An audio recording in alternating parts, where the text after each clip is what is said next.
아는 만큼 들린다고 하는데 아는 단어들이 길게 늘어져 있으면 왜 안 들리는 걸까요? 100시간, 1000시간 많이 들으면 언젠가 다 들리겠지 생각하신 적 있나요? 잘 알아듣지 못하면 내가 아직 듣기가 부족해서 귀가 뚫리지 않아서라고 생각하시나요? 못 듣는 그 부분을 붙들고 몇 번이고 반복하는 게 답일까요? 아니면 내가 잘못된 방법으로 공부를 하고 있는 건 아닐까요? 영어 리스닝이 안 되는 이유는 크게 두 가지로 나뉩니다.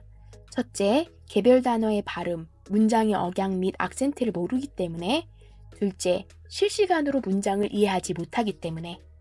몇 년 전 쉐도잉이 큰 인기를 끌 때 저도 리스닝의 해결책이라 믿고 라푼젤로 쉐도잉 수업을 진행한 적이 있습니다. 학생들과 함께 한 문장씩 분석하며 수십 번씩 반복해서 듣고 따라했고 몇 달 만에 책 한 권을 끝냈습니다. 그 결과 학생들은 개별 단어의 발음이나 문장의 억양, 강세에도 익숙해졌고 발음 역시 크게 개선되었습니다. 하지만 뭔가 부족함을 느꼈습니다. 쉐도잉이 아웃풋 말하기를 연습하는 것은 아닌 건 이해했지만 리스닝 실력은 확실히 향상될 거라 기대했거든요. 그런데도 학생들은 여전히 긴 문장의 의미를 실시간으로 이해하는데 어려움을 겪었습니다. 쉐도잉이 단어 발음과 억양, 리듬을 익히는 데는 탁월했지만 긴 문장의 의미 파악과 실시간 이해라는 측면에서는 한계가 있었던 겁니다. 그렇다면 쉐도잉은 리스닝의 어떤 부분을 타겟한 걸까요? 맞습니다. 두 번째, 개별 단어의 발음, 문장의 억양 및 악센트를 키우기에 매우 좋은 방법인 것입니다. 그렇다면 긴 문장을 듣고 실시간으로 이해하는 것은 어떻게 하면 될까요? 지난 시간에 리딩 속도를 높여야 한다고 말씀드렸습니다. 우리가 리스닝에서 어려움을 겪는 가장 큰 이유는 문장을 처리하는 속도입니다. 아는 단어들이 늘어져 있어도 문장이 이해되지 않는 이유는 단어와 단어를 연결해 의미를 파악하는 데 시간이 걸리기 때문입니다. 리스닝은 실시간으로 정보를 받아들이고 해석해야 하는 과정이기 때문에 단어 하나하나를 해석하는데 시간이 너무 오래 걸리면 문장의 뒤에 나오는 정보를 놓치게 됩니다. 즉, 눈으로 빠르게 읽을 수 있어야 귀로 들을 수 있다는 이야기입니다. 빠르게 읽기 위해서는 지난 시간 말씀드린 대로 첫째, 의미 단위, 청크로 끊어 읽기 해야 하고 둘째, 음원을 활용한 읽기 훈련이 중요합니다. 음원을 통해 언어의 리듬과 억양을 익히는 것은 물론 음원 속도에 맞춰 읽는 연습을 통해 리딩 속도를 향상시킬 수 있습니다.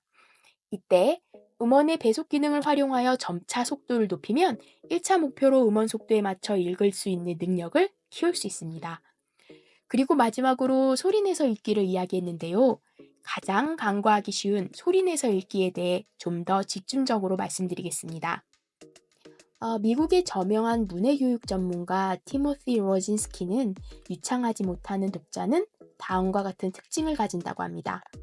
첫째, 너무 느리고 길게 뛰어 읽거나 로봇처럼 생각 없이 휘리릭 빨리 읽는다. 둘째, 단조롭다. 단어를 하나하나 읽거나 읽기가 고르지 않는다. 셋째, 리듬이 어색하다. 넷째, 끊어 읽기를 못하고 숨이 가쁜 것처럼 읽는다. 다섯째, 매우 느리고 힘겨운 속도로 읽는다. 다음 몇 가지가 해당이 되시나요? 사실 성인, 특히 연령대가 높아질수록 입을 열어 영어를 소리내는 것에 대해 굉장히 쑥스러워하십니다. 아무리 소리를 크게 해주세요, 감정을 넣어서 읽어주세요, 들리는 대로 강세를 넣고 리듬을 넣어주세요. 아무리 이야기해도 영어를 참 또박또박 읽어주십니다. 그럼에도 불구하고 영어를 소리내서 읽어야 하는 이유는 초보 독자는 단어를 읽고 의미를 이해하는 두 가지 일을 동시에 하기 어렵기 때문입니다. 읽는 동안 단어의 뜻을 하나하나 알아내는데 너무 많은 집중력을 쓰면 문장의 전체 내용을 이해할 여력이 부족해지는 거죠. 한정된 두뇌 집중력을 단어의 의미를 알아내는데 모두 소진하면 의미 이해 과정에 사용할 집중력이 바닥이 나버리기 때문입니다. 그러므로 이것이 정확하고 빠르게 그리고 자연스러운 억양으로 글의 의미를 잘 이해하며 소리내어 읽는 훈련이 필요한 이유입니다. 이러한 훈련으로 해독 능력을 갖게 된 두뇌는 의미를 이해하는 데 집중할 여력이 생깁니다. 장한 학생들은 더 이상 단어 해독에 에너지를 투입하며 시간을 허비하지 않고 더 깊은 글의 의미와 뉘앙스에 집중하며 이해도를 향상시킬 수 있습니다. 그래도 발음 창피해서 또는 틀린 발음일까봐 걱정이 되더라도 괜찮습니다. 입을 여세요. 이미 굳어진 발음이지만 자꾸 연습한다면 지금보다는 훨씬 나아지니까요. 단, 듣고 따라할 때 선입견 없이 듣고 따라하는 것이 필요합니다. 많은 초보학습자들이 자신이 하는 발음이나 텍스트에 기반을 듣기 때문에 원어민들의 실제 발음을 놓치는 경우가 참 많습니다. I should have listened to you. I should have told you. I should have seen this coming. should have의 줄임말 어떻게 들리시나요? should have의 줄임말은 원어민이 보통 should have 이라고 발음합니다. 하지만 많은 초보학습자들은 음원을 듣고 텍스트를 보며 읽을 때 분명히 다르게 들려도 should have 또는 should have로 본인들이 정한 소리로 듣고 말합니다. 이런 선입견을 버리고 있는 그대로의 소리를 큰 소리로 따라 읽어주세요. 결론입니다. 의미 단위로 끊어 읽기, 음원을 활용한 읽기 훈련, 그리고 소리내어 읽기는 서로 긴밀히 연결되어 있습니다. 이 세 가지 전략을 함께 실천하면 빠르게 읽고 빠르게 듣고 긴 문장을 이해하는 능력을 동시에 향상시킬 수 있습니다.